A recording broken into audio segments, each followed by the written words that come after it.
This guy told me that he was a part of Operation Lone Star and that the contract holders, so his bosses, were still utilizing their contacts to continue these movements of immigrants, but illegally, non-sanctioned, using their contacts that they made within Operation Lone Star to continue coordinating pickups and drop-offs across wherever. The opinions of the guests and host are their own and do not represent the opinions of Ironclad, the Border Patrol, or the Department of Homeland Security.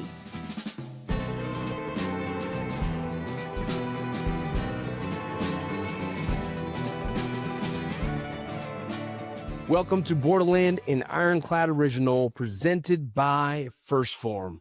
If you guys have not ordered your First Form supplements yet, I highly recommend you do. Use the promo code Borderland. That's firstform.com/Borderland to get yourself a little discount. Our next guest is Alex Zignier. He posted something on social media about an unfortunate situation that happened. We got tagged in it. We got a hold of him and we have him on. This is a story that I think a lot of people can find themselves into. So I really believe that you guys should check this out and share this with your friends. He was a 13-year Marine veteran, a contractor, and somehow, some way got tied into human smuggling. Check it out. Alex, what's up, man? Thank you so much for trusting us with your story.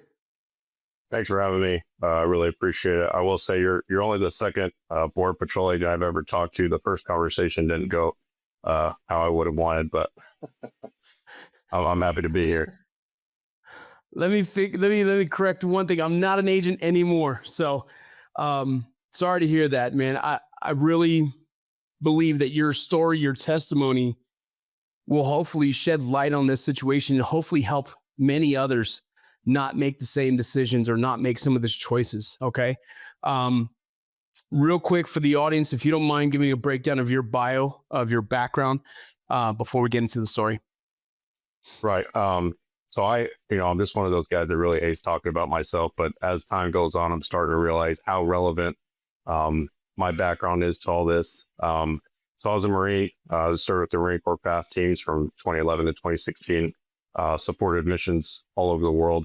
After that, it kind of launched me into private contracting. I worked for Triple Canopy and a few others, 3-letter agencies, both stateside and, OCONUS and CONUS, in a variety of capacities, but always focusing on physical security. That work is kind of like when the contract's up, you got to find the next thing. And that kind of got me bouncing around doing a plethora of cool stuff. I mean, I protected Co Wetzel at a concert, doing his VIP stuff, walking him up on stage and stuff like that. So that kind of fun kind of stuff. And then I've even protected like piles of cash at a Walgreens, for people that go do their, pay their rent through whatever medium they use, making $40 an hour. So it's really good work. And once you build your network, it's really, it's good to find, or it's easy to find consistent work, to put food on the table. I am the sole breadwinner of my house, and, I always have to chase the next thing that's going to pay. And that's kind of my background. Where are you from? From San Antonio, Texas originally.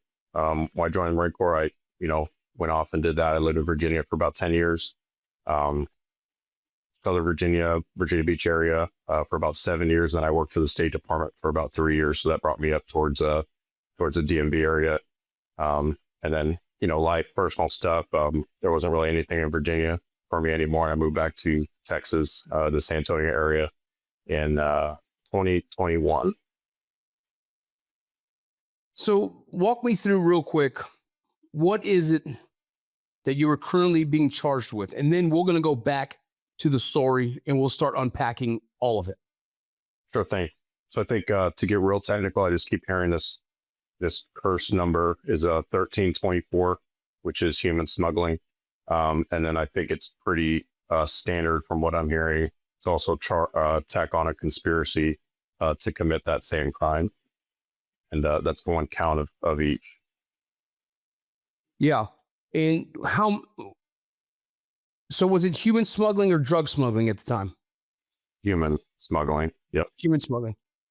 Okay. So let me ask, you're a contractor, and those who are listening, contractors, they jump from contract to contract to contract, not uncommon. You're really just looking for the next call to say, hey, can you do this? Here's what the day rate is, so on and so forth. Walk me through the initial contact or how you initially heard about this job. Right. So I get a lot of work from Facebook, and I want people to understand, because, I am going to be tried by people who probably don't understand this world. I get work on Facebook very regularly. I went and worked for a guy who I never met. It was to provide security for a wildland fire. And it's what's in my world called a net 30, which means we're not going to pay you the whole time that we're there. And then 30 days after we get paid, you get paid. And so for a month, at whatever it was, 500 plus odd a day rate, I worked on my own dime. I got myself up there on my own dime. And then I just hoped and prayed that this guy would pay me. He did, of course. But that's kind of my world. I've got 2 kids, one on the way. I'm not turning down that money. So, I'm going to take the work when it comes. I saw an advertisement within one of these networking groups that I'm in on Facebook. And it was for, I think, it was $750 per transport, food, lodging provided.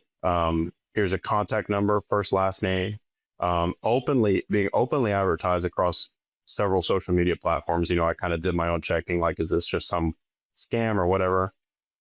Contacted the guy, shot him a message. There's that feature that you can message off the post.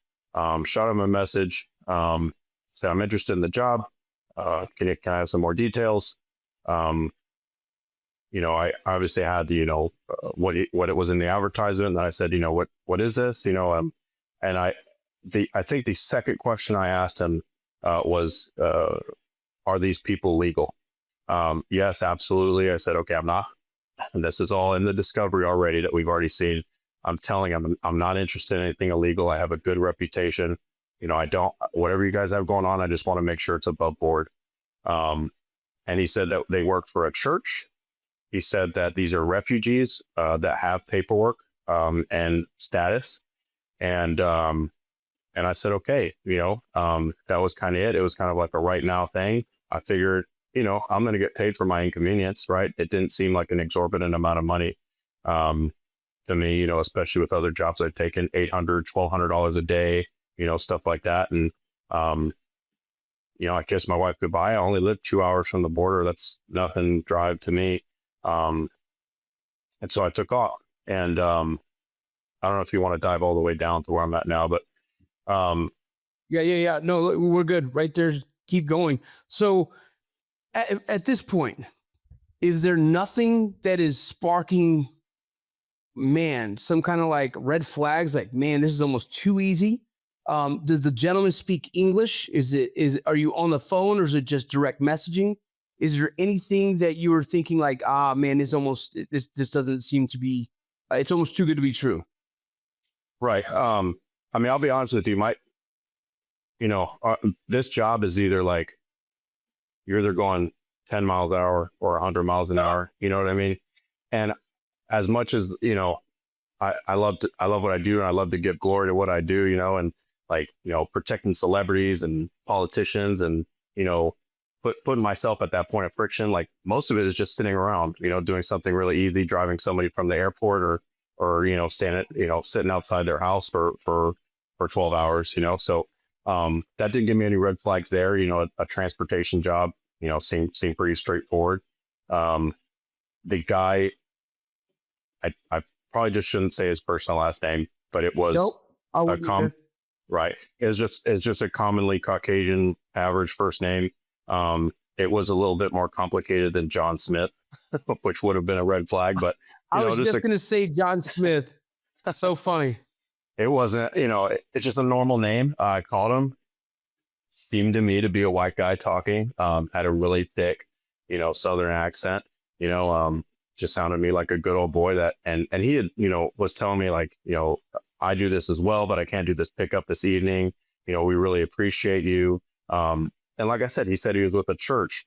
I said, is there, do you guys have a point of contact? He said, yes, here, I, on my kids, he gave me this guy's number who said, this is our pastor. This is Father, I'll just say XYZ. Any issues you have, on your trip up, to San Antonio, just give him a call and, he'll be able to explain everything and everything like that. And I reiterate, I said, all sounds good. Great. Thanks for the info, but I'm not interested in anything illegal. I told him that again and again. No, absolutely not. We really appreciate your help. There was no indication to me that he was trying to conceal anything, or anything like that. Have you looked into that point of contact yet? Is he actually a pastor or of the church? Is he associated with the church? So they made a little group chat, and just for like coordination purposes, I figured there are several people, I mean, if I'm in the mindset of I'm doing this job, right? Like I'm not vetted. I feel like I vetted them better than they vetted me. Right.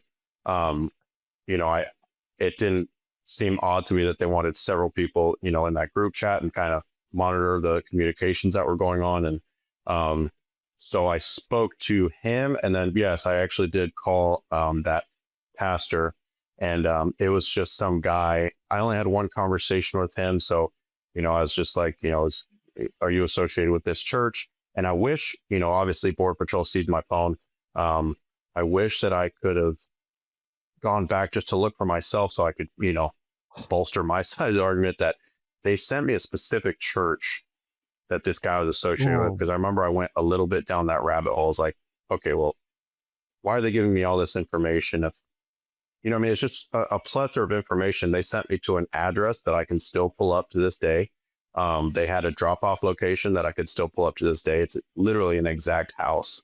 As well as, this is our church, and here's a, father, first, last name, and I was like, too easy, I need to put food on the table, I'm not, and I wasn't desperate for money. I think the prosecution will probably try to use something like that. I was just willing to do anything for money. Like I kid you not, I got arrested on Sunday night. Saturday, I went to go pick up my home gym. Like, I wasn't hurting that bad for money. Like, I've got a stacked gym. Like, I'm not trying to brag. I'm just saying money wasn't that tight, and I was not that desperate, to throw away my career, 13 years of never being in trouble. You know what I'm saying? To go do something and make $750. And I know the contract space. It's like the contracts come and go. You do them as they show. And Right. so if you're actively looking for them, you just get them knocked out. You know what I'm saying? I just turned down a contract the other day for some locals work with, but it's like anytime there's a contract, I'm like, hey, that's a quick $1,000. Let's go knock this out. So I understand that those who don't understand the contracting space wouldn't understand how that works. And so I do get that. And so you're vetting it. You're doing all the questions. You're doing everything that any other person would do. And you get to a point where you feel like, okay, this is justified. Did they mask it as a humanitarian mission or something? Was there something there they're calling it and made it feel like, okay, this seems legit? Just that term refugees, I figured it was some type of community thing that they were doing. I figured, obviously, my own lawyers, they have to be devil's advocate, right? And they're saying, well, why would you go to a house? Why wouldn't you go to a church? And I was like, my mom actually works for the Archdiocese of San Antonio, and she's always telling us about how they have to kick homeless people out of the church. Like, nobody's allowed to just stay in a church. You know what I mean? Like, of course, this is like a member of the community that's like, I'll take them in until someone can, facilitate their going to wherever they're going, and that term refugee is like, it's just a made up term. There's no like legal, to my understanding, there's no legal refugee. It's someone that's seeking asylum, which I thought that was one and the same, but it's really not. A refugee is kind of a looser term, but I know that now, right? Like, that's not something I went in. I'm not. I was never a Border Patrol agent. I really wish I could be, just to show them that I'm on the right side of this. But, where did they have you communicating on? Because I know a lot of us contractors use things like WhatsApp, Signal. Where did they have you guys communicating? Oh, WhatsApp. It started on Facebook and moved to WhatsApp. Interesting. Okay. So describe to me the moment you drove down there, picked them up, and what happened from there. Right. So, I'm communicating and with them, and they, I'm sitting outside this house, and it went pretty smoothly. This woman and young child came out, documentation in hand, and they got in my vehicle. I introduced myself and in English, and hi, how you doing? You need anything? You need to stop or anything? I confirmed the address with them, and I started driving. Towards San Antonio. Very quick point here. This is becoming more and more important. They sent me a Google Maps location, like it looks like a website, but when you click it, it just opens the app and starts you on a route. Yep. Right? Just like anybody. Yeah, like, hey man, here's the bar we're at. Drop your pin. I use Google, so to my understanding, Apple Maps is a little different, but same concept. You click the pin, you go. We're not in theater. I wasn't route planning, and and it seems that kind of seems to be like a point of contention. Is like, well, why are you on that road? And this road, I don't want to say exactly where it is, but I was on a paved main road the whole time. First of all, as you know, there's not a lot of roads out there, leading. I think there's 90, and then there's like, I don't even know. I just know 90, to be honest with you. So let me ask real quick. Was the pickup in Eagle Pass, Texas? Yes. So that was where I worked as a border patient. So right. I'm very familiar with Eagle Pass, and there's 2 roads in, 2 roads out, essentially, unless you go through another city, right? Unless you cut through Carrizo Springs, unless you cut through Uvalde, right? But there's really, in Eagle Pass, there's 2 roads in, 2 roads out, right? And so I'm as you're talking, it's kind of bringing familiarity to me. Please right. Go ahead. So just candidly, route, I think they said 344, like towards Bracketville. I got arrested at Bracketville. Yep. Oh, okay. So you're leaving, going through Bracketville. Yep. Yes. Okay. And so you go ahead. Like I said, I stayed on a main road the whole time. I went the exact way Google told me to go. Nothing seemed out of the ordinary to me. I think it crossed my mind now of like, why wouldn't it just lead straight back out of 90, that big checkpoint over there in Eagle Pass? Yep. But I mean, I was like, whatever, like Google does its thing, man. Like I trust Google a lot to route me around traffic. I would be doing the same thing. Right. Yeah. And I worked in Eagle Pass recently, and I just use Google Maps, and I just follow wherever it tells me as well. Common practice. And especially not knowing the area, I'm not gonna, yeah. I don't know why that's such a big point. I literally clicked the link and went, man. Like I didn't even second guess it. Hey guys, I want to give a shout out to a company I've trusted for over 11 years, First Form. They make high quality supplements, protein powders, vitamins, performance products, everything you need to support your health, fitness, and recovery. Look, my weight goes up and down like a lot of us, but when I'm dialed in and focused on my health, these are the products I trust. Their Formula 1 protein powder is my go-to after every workout. Cinnamon Toast Crunch, hands down, is my favorite flavor. I use it after every workout and it tastes amazing. They have other flavors too, like salted caramel, red velvet, and chocolate mint cookie. Not a protein shake person? No problem. Their protein bars taste like candy bars, and my favorite flavor is cookie dough. All the First Form products are made here in the US. No junk, no sketchy ingredients, no BS. Orders over $75, shipped for free, and if you don't love it, they'll actually give you 110% of your money back. Go check out firstform.com/Borderland now. With your background, it would be more suspicious to me if you sat there and planned a route that would avoid the detection of the checkpoints. That to me would already insinuate like, all right, you knew what was happening, right? That means premeditated. You knew that these individuals were illegal, and instead you tried to avoid the checkpoint. So the fact that you just push the button and follow sounds to me what every average human being would do. Right. And that kind of leads me into my next point is when I got on that road, it's pretty flat out there. where I was at, this road 344, right? And I don't care. You can keep it in. That's where I got pulled over at. There was a tactical checkpoint set up. We know what a checkpoint looks like. We know what a snap checkpoint looks like. And I could see it from so far away. I had time to text the group, hey, well, just letting you know, we're about to go through a checkpoint, I'm sure they were going to question me, right? I expected that. But I had every opportunity to turn around. If I had to say straight line distance, it was at least 2 clicks that I could see this checkpoint. I had every opportunity to just, hey, get out of my car. I'm not dealing with it. You know what I mean? But I was truly that confident that they would question me. We would work it out. If anything, I copied and pasted that priest's number to be ready to call him if there were any kind of issues. And roll straight up to the checkpoint. And, them boys did their thing, man. They pulled me out of the car. One detail I'm not afraid to leave out is I had a firearm on me. And that's also, an aggravation. Unfortunately, I have a concealed carry permit. I'm a level 4 personal protection officer in the state of Texas.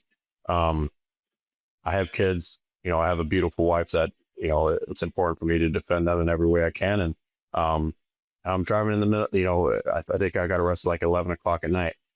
I'm going to have a gun on me. There was no, it doesn't matter that I thought whatever, that, there shouldn't, to me, it shouldn't be an aggravating factor, especially given the fact that I have a concealed carry permit that kind of says that you're going to be carrying a weapon. I'm a Second Amendment absolutist. I'm not afraid to say that, and of course I'm going to be carrying a firearm. Unfortunately it is in this context, but it's really become a big factor of everything in its totality, and that's unfortunate. But let me slow you down real quick. Yeah. And again, the gun doesn't offend me at all. If I was an agent at that checkpoint and I'm doing my investigation, sir, U.S. citizen, that's what happens at a checkpoint. They ask for citizenship. That's what they're allowed to do. Ask for citizenship, you say yes. Ask for citizenship in the back. They say no, but I have my papers. Sounds good, move to secondary. So they push them the vehicle to secondary. Is that correct what happened? Absolutely. Yep. Okay. They move to secondary to do a further investigation of the paperwork. Now, why? Because that probably looks a little suspicious already that American citizens are front seat to in the back seat that are not. This is probably common. That's happening more and more now. So they went ahead and did a further investigation. Mm-hmm. They go look at the check at the documents that is 2 people, right? You said mom and son, a little girl, a daughter. Oh, God, mother and daughter, got it. Mm-hmm. And so, at what point are they investigating? Because your gun still has no issues to me as an agent. That you're a Texan, bro. Texans carry guns, right? So there's no issue for me with you having your gun. I would just say, hey, keep it wherever it is. Keep your hands where I can see them. No big deal. We're going to continue doing our investigation. I'd have an agent posted on you, and as I'm doing my further investigation, that's what I'd do.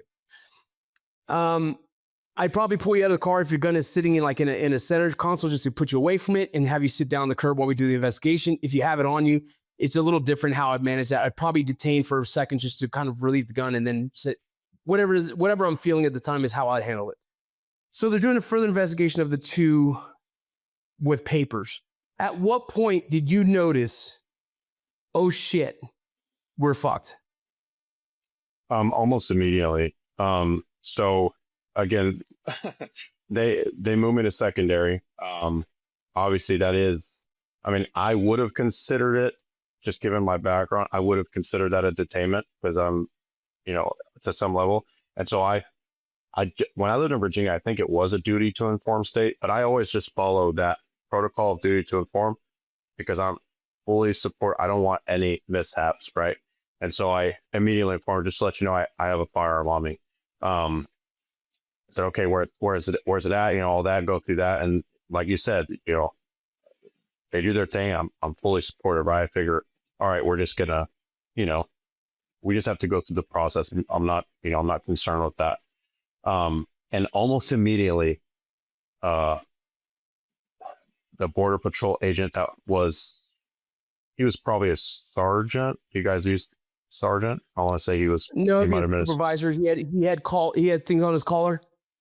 I think so. Yeah, he was in charge of the checkpoint. I could tell that much for sure. If not by rank, then by billet.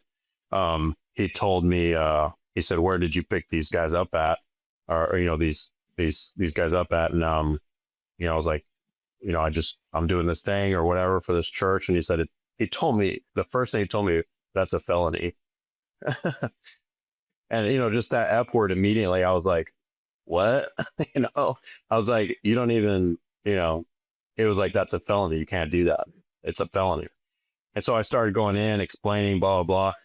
And, I was in the back of the car in 2 minutes, and they're not, Wow. they're not putting me in the back of the car if they don't have probable cause. And, I'm sure for them it was pretty straightforward, but I feel like now with the political climate, and I should have said this earlier, fully supportive of everything that this administration is doing. I think that more can be done, but I'm happy in the direction that it's going.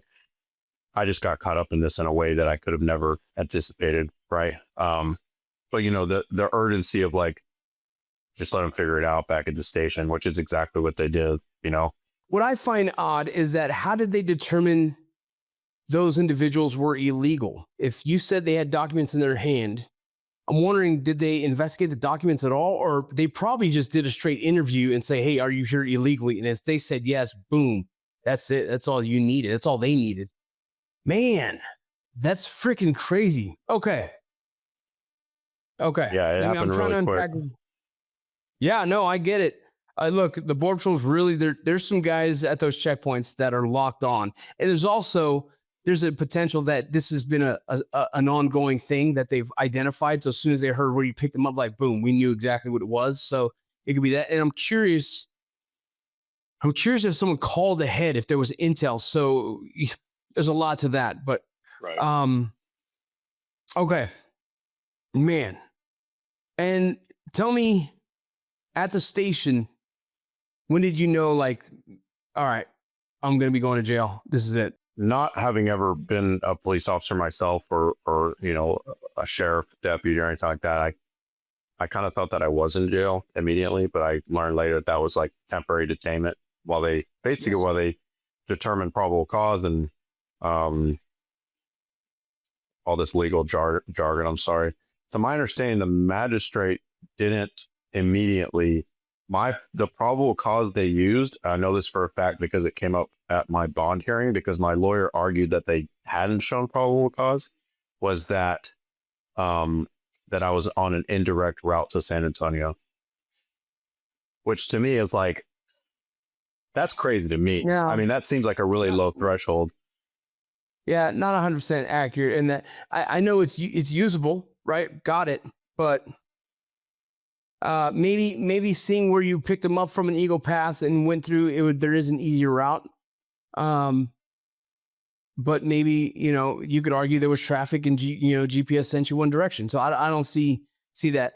Either way, I'll explain the process to those who are listening. If you get apprehended by the Border Patrol, you get taken back to the Border Patrol station. And at that point, the Border Patrol station is going ahead to start, they've already read your rights. They already put you in detainment. They're already starting to do the process. For illegal immigration, those individuals get processed for either deportation or whatever that sector has. And then from that point, ICE will eventually pick them up within 72 hours. Now, if you're an American citizen, now they're going to be looking for who's going to take on the case. That case is all wrapped up now in a whole little bow. And from that point, really based on the investigation between the illegal migrants, how involved you were. Once they admit, like, hey, you just picked them up, well, then that's already, now we know what that case entails. Sometimes the American citizen is the one who's held them, detained them, and almost sometimes abused them, right? And so depending on all that, for you, then they're waiting for someone to pick up the case. It could be the state, it could be the county, it could be the sheriffs, it could be whoever. And so however your process went is going to be always different. At that point, did you get transferred from the Border Patrol to a different jail? Yeah, so they held me for I want to say 3 days in that. That was I was raised Catholic. I think most people kind of fall away in their 20s, and then I definitely found him in that holding cell again. It brought everything back, and he was my only ally in there for sure. Everything was extremely professional. Like I hand it to the guys that were holding me. I hand it to the guys that interviewed me. Everything about it threw me off, down to the guy that was interviewing me, the intel guy. He looked just like Pedro Pascal. So like, I was like, this truly feels like a movie, you know? And, but he was super professional and, you know, just wanted the facts. I just felt so out of place, you know, like at a certain point, there's like a medium area where like you're out of the containment cell, but you're still in a cage, literally. And I just felt so out of place as like literally talking to these guys about like how to build their rifles and set them up and stuff. And like, Yeah. you know, it's like, I'm just not the guy, man, you know? And, so I spent 3 days there. Like, I don't even think I ate anything or drank any water. And Let me clarify. That's by your choice, your own volition, right? You were offered food. You were offered. It wasn't. You weren't treated like the concentration camp that people like to say. No. They. I think I just tried to sleep. You know, just like. I think I was just sleeping. I no idea what time it is. Lights are on the whole time, so I'm like, just trying to keep my sanity. And you know, they would wake me up to check on me, you know, and stuff like that. And, like I said, everybody was super professional. And everything like that. And I appreciate what they do and their treatment of me. And as ironic as that sounds, but yeah, so like on the third day or something, they use the you know, the prisoner transport that they're a separate contractor for the, you know, the jail. And I went to Valverde, federal detention center. And then that was like a huge shock, right? Like, that's real detention now. Right. Yeah. That was real. Yeah. So go from holding facility to a real detention facility. Now you're getting in process and you become an inmate at that detention center as your case is being, you know, delivered and heard. Exactly. Yeah. So it was just a whirlwind, man. Like, you know, I didn't have anything in common with the guys that were in there. It seemed to me like all the English speakers were smugglers, and all, you know, everybody else who didn't speak English were you know, illegals. And you know, so not wanting to just be by myself, you know, I wouldn't say spoke to, but I sat at the same tables as the English speaking guys. And man, I'll tell you, I didn't have anything in common with those guys. Like, one guy was in there, it was his 8th time being detained for this. He was like, as soon as I get out, I'm doing it again because it's worth it. You know, it's so much money. One guy was telling me, yeah, I'm going to kill the guy that got me into this because he got me caught up, and, you know, he had bad intel about, you know, about getting pulled over and this and that. And I'm just sitting here thinking, like, how did I even get, like, I'm so upset, you know, like, that I'm here, you know, like, I'm not a criminal. Like, I've got tattoos and stuff, man, but I'm not, you know, I'm not about that life, you know. This just isn't me. Well, let me ask a question. What made you take the plea, not take a plea deal and go to trial? So, obviously the plea deal, look, man, like I've got a 3-year-old son. I have a 1-year-old daughter. I've got one on the way. This little period of time that I have, it's the only time that they're, you know, going to just completely love me. It's like the best time, right? Like, everything is just rainbows and sunshine right now. And like every day they do something new and funny and, you know, like blows our mind. You know what I mean? Like, oh my God, he can say this word now, or he said this sentence, or, you know, she's brushing her hair. Like, every moment with them is so precious right now. And like, when you're dealing with something that's so life-changing and so traumatic, you just want it to be over so that you can get back to that, right? Because that is finite. Like, I'm never going to do this again with anybody else, you know. Like, I found my person and we're doing it together. And, you know, anything, I would have taken anything to just make this go away. Second to that, I absolutely would have violated my own integrity and said, all right, I did it. Give me less time just to get it over with, right?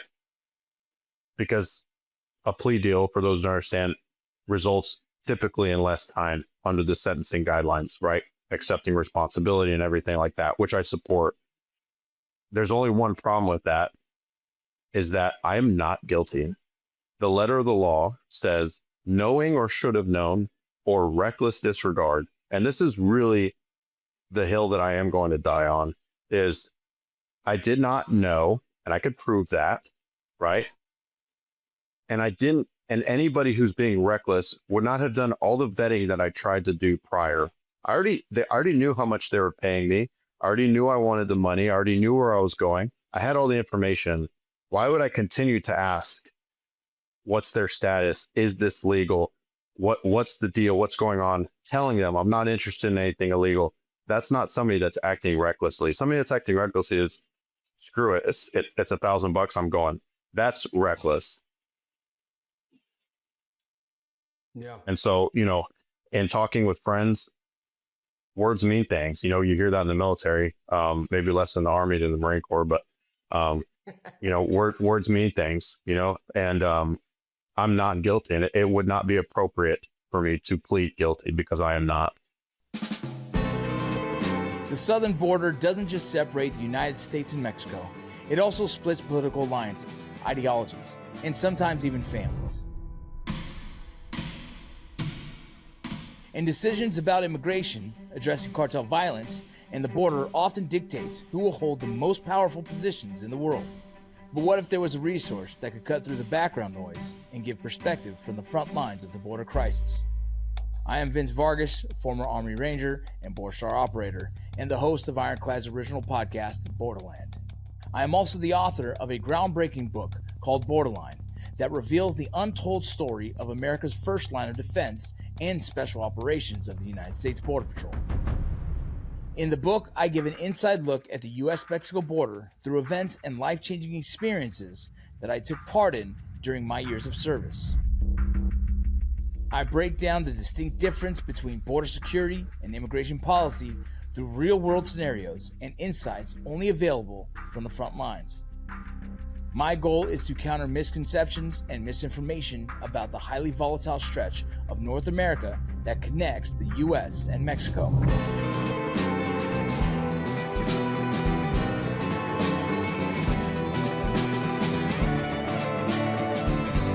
So head over to wherever you buy books and pick up a copy today. What are they presuming the sentencing will be if the court finds you guilty? So they're called guidelines for a reason. And there's a judge that's going to try my case, and he has been building a reputation as somebody who goes over those guidelines. But for the guidelines, with a guilty plea, I'm facing 18 to 24 months, so a year and a half to 2 years, and then a guilty verdict after a trial is 27 to 33 months. So just over 2 years to almost 3 years. And, we can assume that he'll go over. And the scary part of this is that I'm facing up to 10 years for each charge, which I don't deserve that. I don't deserve to spend a day in jail for something I got duped into. Yeah. And then as well as coming with that, then you would also have a felony, and you'd forever be known in the system as a human smuggler. Right. Man. And, I've built an excellent reputation, man. Like, I might have ruffled a few feathers here and there, but overall, I keep getting hired. I keep getting contacted for these other jobs. I keep having friends reach out to me. We started a GoFundMe campaign, and like 3 buddies gave me $1,000, man. Like, just like, hey, I'm sorry you're dealing with this. I wouldn't give $1,000 to anybody who I thought was a piece of shit. So if anything, to my credit, like I behave in a manner that's on the right side of things, and yeah. What are you hoping to do with coming onto our show? But I originally saw you, it was a post you made on social media. Somebody tagged me in it, and it made me very interested in your story. So please tell me, what are you hoping to do with this, or what do you hope happens with this messaging? I would say primarily to get my story out there. A big concern that my lawyers have is that the jury is not going to be sympathetic for either a lack of understanding of kind of the world I come from.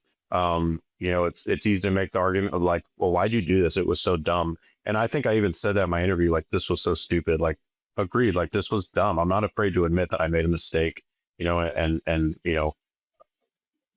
But as far as acting criminally, absolutely not, you know. So to get my story out there for the sake of my family, you know, this is just part of my fight, you know, being able to spread my story on a platform that's gonna, you know, listen for me from A to Z without, you know, objection, right? Like that's how it goes in court, you know. I'm hoping people that you know, that are considering doing this, or if they're, you know, I'm sure they're spinning a tale for other people, you know, to go do something like this. I hope they see this and say, whoa. And I've already had people reach out, like, dude, people reached out to me, same thing. You know, hoping this reaches those people, and it's absolutely not worth it. And it's not real. Whatever story they're telling you, it's just an illegal operation straight up. You know, there is no refugee status. There is no, we do this through a church, so we're exempt. There's no, you know, they have paperwork. There's no paperwork that exists at this moment in time that's going to just let you breeze through a border patrol checkpoint. You know, and yeah. And have you guys been able to kind of get the names and the people associated with conning you, those who tricked you into this? Have you been able to get them arrested as well, so they can hopefully vouch that they fooled you into it? Or is there any possibility of that? I've had friends reach out to me offering to handle that in an extrajudicious manner, you know, because those guys are, I imagine, just living it up. You know what I mean? They had several degrees of separation from me. The investigator in my case that works for the lawyer, they tried calling the numbers and they come back to burners, and you know, old lady picks up the phone or whatever it is, you know, and they're like, what, who are you looking for? You know, it was just all, you know, a well layered con that they ran on me, and I'm the one answering, and that's how it's intended. You know, they don't care about me, and you know, all the reassurance doesn't mean anything. I mean, these guys are just, you know, they're worthless cowards, and I hope they're watching, and I hope they see that. Do you believe that there's you know, it seems organized, and when you hear a lot of this organization, there's a potential that a cartel is involved. Do you think this roots down to some kind of cartel who's kind of facilitating this here in country, or is this more of just like local scammers who figured out a system?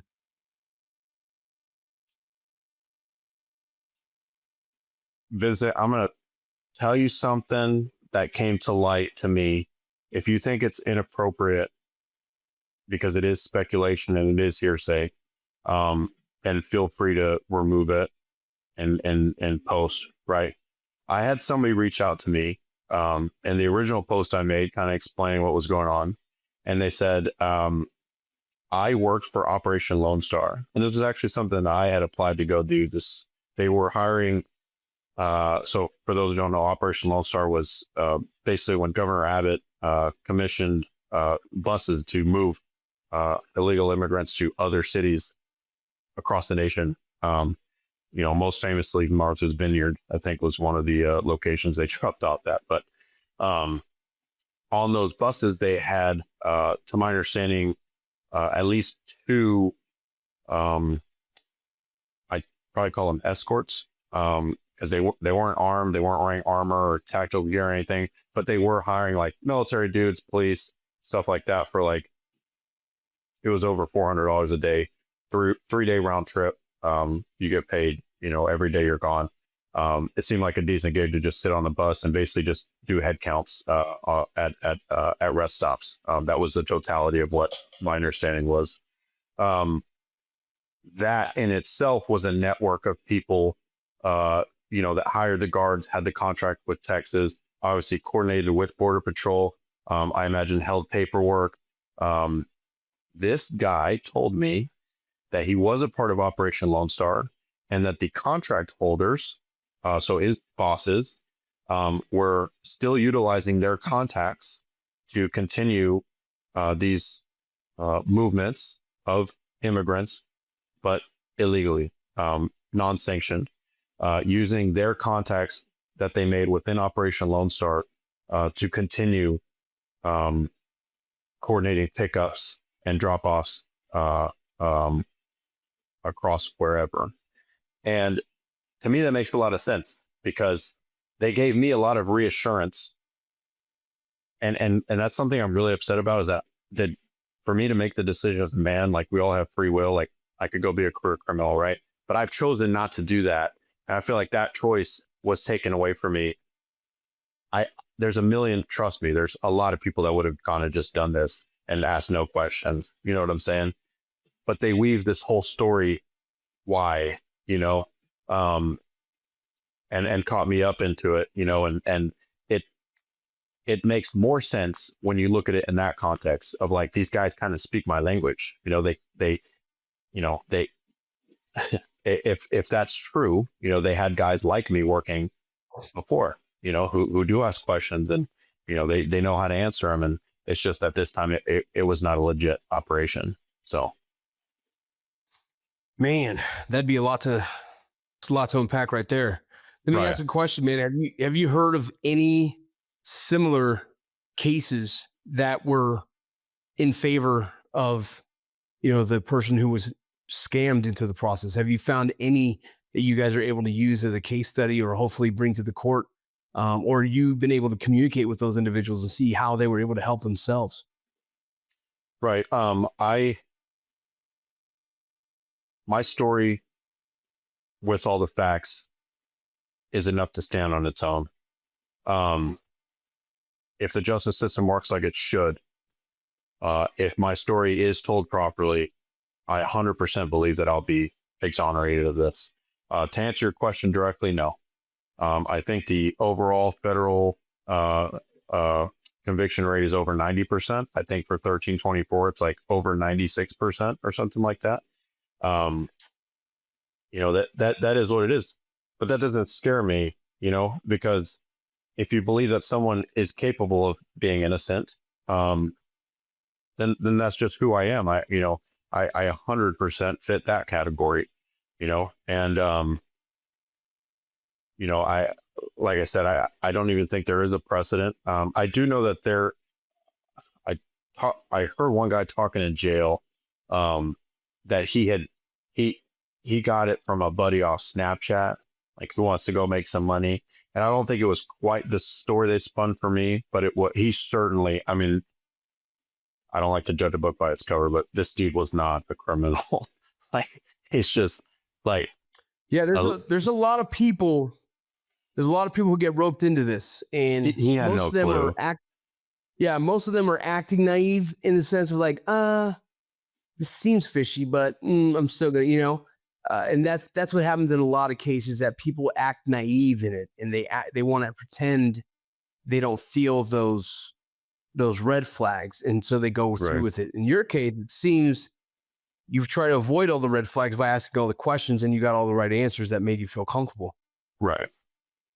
Whew, man, brother, I really appreciate your time, Alex. Anything you want to add for the audience? Anything that we can do to help you? Please, you have the table. Go for it.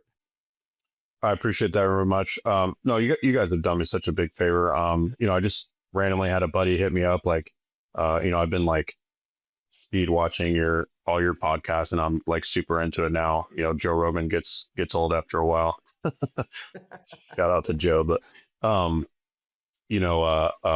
really support what you're doing, and thank you for your career and your service. And I really appreciate you giving me the opportunity. As far as anything you can do, I mean, this is just so great for me. Eventually I'll be able to share a link and, go listen. Maybe people share it. You know how that goes. This podcast medium seems to be the best way to get the word out. And I appreciate you listening to me. And, I was definitely pretty nervous just because I don't like seeing or hearing myself, but I really appreciate it. Yeah, man. I feel for you, brother. I feel for your family, and me and my family will be praying for you and praying for your family as well. And I hope this works in your favor. I can't say I have a lot of confidence in the legal system in really dissecting the nuance of things like this, right? And I really hope that your legal team gets them to really pay attention to this and see it for what it is. I believe you're innocent, brother. I've been watching all your mannerisms, and I feel like, man, This feels like an innocent man, and I would love to see you get exonerated from this and move on with your life and raise those beautiful kids, brother. Thank you very much, sir. And thank you to your team as well. Yeah, absolutely, brother. All right, you have a good day, brother. Thank you so much. You too. Thank you for listening to Borderland Narcosis. I hope you guys enjoyed your time with us. Please don't forget to share and like. Don't forget First Form supplements. Don't forget to go to firstform.com/Borderland. And until next time, take care.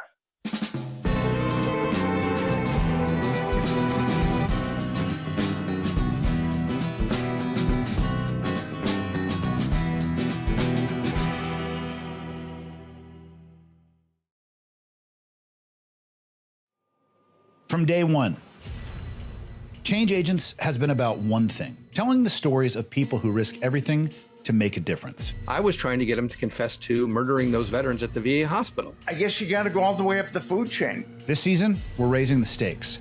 We're going to sit down with men and women who aren't just helping communities, they're stepping into the most dangerous hidden corners of the world.